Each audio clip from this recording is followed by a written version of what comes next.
Gaming on a Mac hasn't really been practical in, well, nearly 20 years. However, that may no longer be true in 2018, because Apple recently released iMac Pro, which is the first Mac in a long time with a legitimately good GPU. Now, my base model iMac Pro rocks an AMD Vega 56 graphics card and can run GTA 5 at 4K Ultra settings at over 60 frames per second. Now, that's awesome, but it's also a $5,000 computer. It should be able to do that. Hope is not lost for the rest of Mac users, however, because 2 weeks ago, Apple officially brought support for Thunderbolt 3 eGPU enclosures to macOS. So you probably know where this is going. On the left, I've got a $5,000 iMac Pro, and on the right, I've got the cheapest MacBook Pro that Apple sells at $1,300. I have a $230 Akitio Node eGPU enclosure, and then inside of that, I've got an NVIDIA GTX 1080 Ti, which I purchased last year before the cryptocurrency apocalypse for MSRP, which is $699. Good luck finding one of those for that price now. The question is, however, can you really game on a Mac in 2018? Let's find out. Now, just because we're going to try gaming on a Mac doesn't mean we can game in macOS, because Apple's operating system doesn't have any recent AAA games with the exception of Fortnite. Luckily, Boot Camp remains a super easy way to install Windows 10 on a Mac, so that's the system we're going to use. Both systems, both the iMac and the MacBook, unfortunately have some semi-janky hoops that you're going to have to jump through to get everything running as it should. On the iMac Pro, when I launched Deus Ex Mankind Divided, I was getting an average of just 9 frames per second at 1440p. That obviously shouldn't be happening on a Vega 56. For some inexplicable reason, Apple's Boot Camp graphics drivers are outdated and horribly optimized for Windows. Furthermore, you can't just go online and install the Vega 56 drivers that AMD provides either, because Windows doesn't even recognize the GPU by default.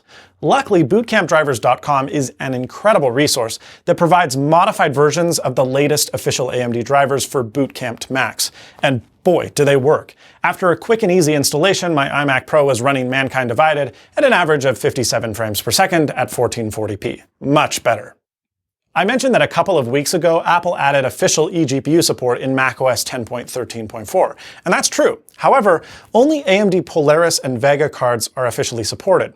Now, NVIDIA thankfully provides macOS drivers for most of their modern GPUs, and they do work, but it's not native plug-and-play like you get on the AMD side.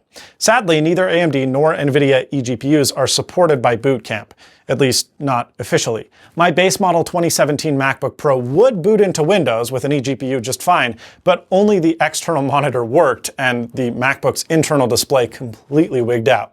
Luckily, the eGPU community is super active, and I was able to get things working 100% in just a matter of minutes. Basically, during a Windows boot, the MacBook deactivates the Intel integrated GPU if it notices that another GPU is present. Now, on the 15-inch MacBook Pro, this isn't a problem because it has 2 GPUs inside, the Intel graphics and a second AMD dedicated GPU. But on my 13-inch MacBook Pro, which only has Intel graphics, boot up stalls if an eGPU is connected.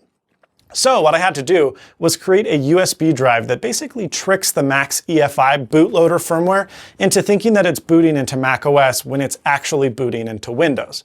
Now, if I just confused and terrified a fair number of you, I apologize. The whole process is actually really simple, and it only takes 5 minutes to set up, and the documentation is excellent. Everyone could do it.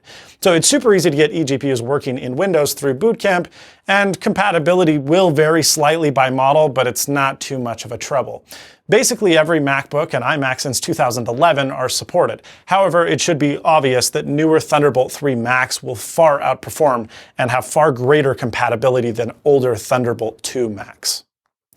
Whew. So now that both Macs are successfully booted into Windows and running at maximum performance, how do they perform?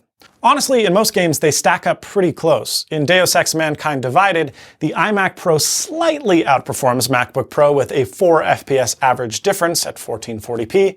In the brand new Far Cry 5, the two machines are neck and neck and very playable at 64 FPS averages at 1440p Ultra.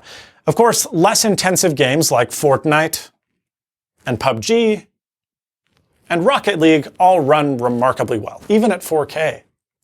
Now, the iMac Pro did have some slightly weird compatibility issues in certain games like Far Cry 5, because the monitor basically pretends to be 2 side-by-side displays, running each at 2560 by 2880. Why?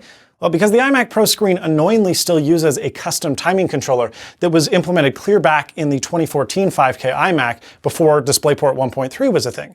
But now embedded DisplayPort 1.3 is a thing, and instead of using that to carry one full 5K bandwidth, they still split it up into two.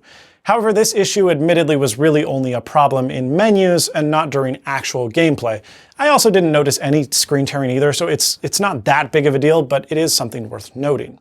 Now, are either of these systems going to outperform a comparably priced gaming PC? No, but for the first time in a very long time, gaming on a Mac actually works well, and it's a great option for Mac users wanting to play the latest PC titles without building an entirely dedicated gaming machine. Unfortunately, we still need to boot into Windows for the latest games, but Vulkan has recently made its way to the Mac, and that is an exciting prospect for the future of gaming in macOS. If you enjoyed this video, please give it a thumbs up. If you didn't, well, that other button seems to work okay too. Check out some of my other crazy videos here and get subscribed for exciting new content that I have coming soon. However, most importantly, and as always, stay snazzy.